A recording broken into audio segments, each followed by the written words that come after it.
जय हिंद दोस्तों, स्वागत है आपका एक बार फिर से इस नए वीडियो में। दोस्तों, आज एक इम्पोर्टेंट विषय के बारे में बात करेंगे और वो विषय है कि एसबीआई में एज ए क्लर्क आप जब भी रिक्रूटमेंट आपका होता है उसके बाद आप ट्रांसफ़र के लिए एलिजिबल हैं या नहीं है। तो ये सवाल काफ़ी लोग करते हैं क्योंकि जो एसबीआई का नोटिफिकेशन जो निकलता है उसमें ये साफ तौर पर लिखा गया है कि जो भी जूनियर एसोसिएट जो भर्ती होंगे उनको किसी भी प्रकार का इंटर सर्कल ट्रांसफ़र या इंटर स्टेट ट्रांसफ़र उनको नहीं मिलेगा। तो उसमें जैसे कि आप देख रहे हैं कि इसमें साफ लिखा है कि there is no provision for inter circle transfer oblique inter state transfer for junior associate to be recruited.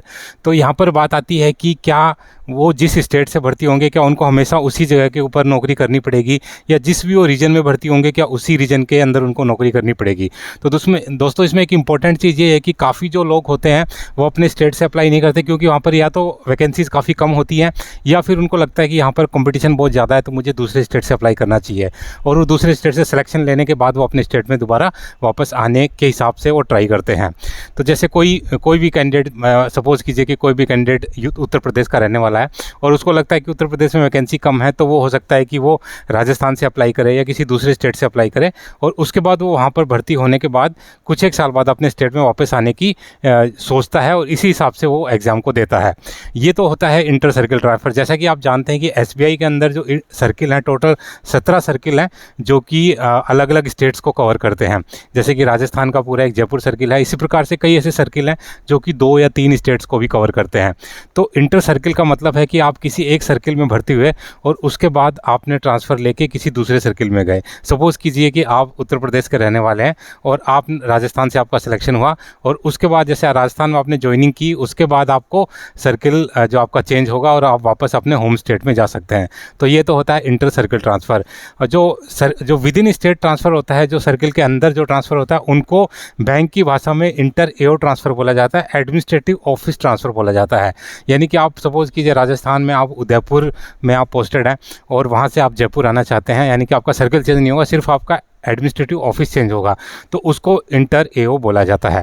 दोस्तों, अभी सवाल उठता है कि क्या ये ट्रांसफ़र चालू हैं या ट्रांसफ़र बंद हो चुके हैं। तो दोस्तों, जैसे कि आप जानते हैं, मैं भी 2016 बैच का एसबीआई क्लर्क हूँ और मेरे टाइम में भी ये सेम जो नोटिफिकेशन है उसमें लैंग्वेज यही थी कि आप भी किसी भी जो भी ट्रांसफ़र के लिए आप एलिजिबल नहीं है और आपका ट्रांसफ़र नहीं होगा।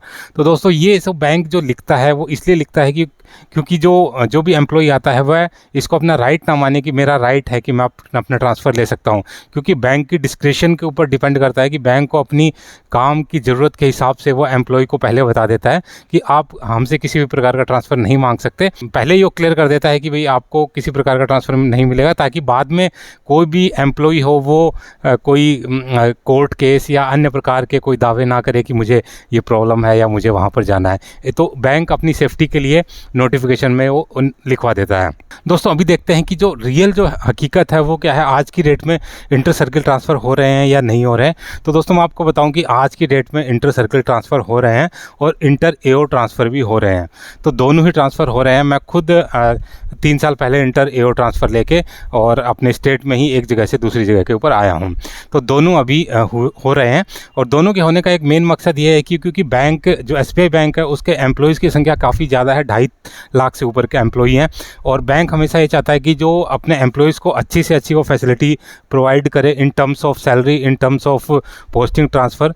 तो बैंक को कोई ज़्यादा फ़र्क नहीं पड़ता कि अगर कोई उसका जो क्लर्क है वो बॉम्बे की बजाय राजस्थान में आके काम करेगा या हरियाणा की बजाय यूपी में आके काम करेगा।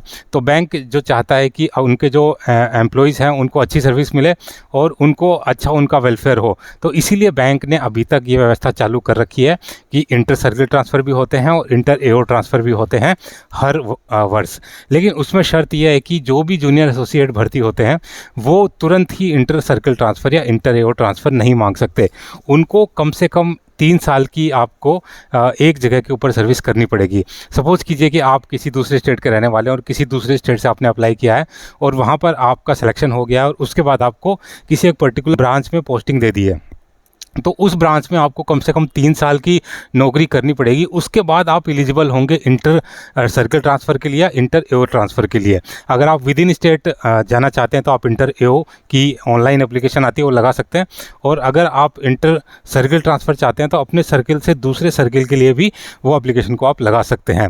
तो नॉर्मली जो भी लोग एप्लीकेशन लगाते हैं, मैक्सिमम की जो है एप्लीकेशन वो स्वीकार हो जाती है और उनको ट्रांसफ़र मिल जाता है। मैंने जहाँ तक, क्योंकि मेरी जो 7-8 साल की जो नौकरी है उसके दौरान मैंने जितना भी देखा है वो यही देखा है कि जो लोग भी इंटर एओ ट्रांसफ़र और जो लोग भी इंटर सर्कल ट्रांसफ़र लगाते हैं उनका ट्रांसफ़र हो जाता है। 99% ट्रांसफ़र हो जाता है।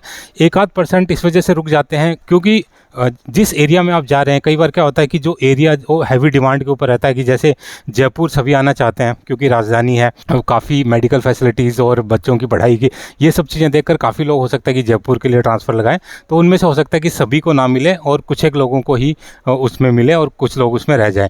तो इस प्रकार से हो सकता है कि आपने जब भी इंटर एओ सर्किल या इंटर सर्किल ट्रांसफ़र या इंटर एओ ट्रांसफ़र लगाया तो हो सकता है कि जिस साल आपने लगाया है उस साल आपका नंबर ना आए, लेकिन इसकी भी पॉसिबिलिटी काफ़ी कम है। लगभग आपका नंबर आ जाएगा, 99% आपका नंबर आ जाएगा। हो सकता है 1-8% अगर कोई ऐसा एरिया अगर ऐसा फंस जाता है तो हो सकता है कि आपका नंबर ना आए, अदरवाइज़ आपका नंबर ज़रूर उसमें आ जाएगा। तो दोस्तों, इंटर एओ ट्रांसफ़र और इंटर सर्कल ट्रांसफ़र बिल्कुल अभी भी चालू है। तो दोस्तों, ये थी सारी जानकारी इंटर एओ ट्रांसफ़र और इंटर सर्कल ट्रांसफ़र के बारे में। उम्मीद है कि इससे आपका जो कन्फ्यूजन है वो दूर हुआ होगा और आपको क्लैरिटी आई होगी। तो जो लोग भी ट्राई करना चाहते हैं और उनके दिमाग में अगर डाउट है कि मैंने अगर दूसरे स्टेट से अगर ट्रांसफ़र किया, कोशिश की या उसमें सिलेक्शन हुआ तो मुझे उसी स्टेट में रहना पड़ेगा, तो ऐसा कुछ नहीं है। आप किसी भी स्टेट से ट्रांसफ़र कर सकते हो। बस आपको ध्यान ये रखना है कि उस स्टेट की आपको जो लोकल लैंग्वेज है वो आनी चाहिए। हिंदी भाषी राज्यों में तो कोई खास दिक्कत नहीं है, लेकिन जो अन्य जो जहाँ की लोकल लैंग्वेज आपको आती है तो आप वहाँ से ट्राई कर सकते हैं। और एक बार जब आपका सिलेक्शन हुआ है तो 3 साल के आप वेट के बाद आप अपने स्टेट में आ सकते हैं, या जिस भी स्टेट में आप जाना चाहें अपनी ज़रूरत के अनुसार वहाँ पर आप जा सकते हैं। तो दोस्तों, इसी के साथ ही वीडियो समाप्त करता हूँ। उम्मीद है कि जानकारी आपको पसंद आई होगी। वीडियो अगर पसंद आए तो लाइक, शेयर, सब्सक्राइब करना ना भूलें और बने रहें मेरे साथ इसी प्रकार के इंटरेस्टिंग वीडियोस के लिए। वीडियो बने रहने के लिए आप सभी का धन्यवाद। जय हिंद।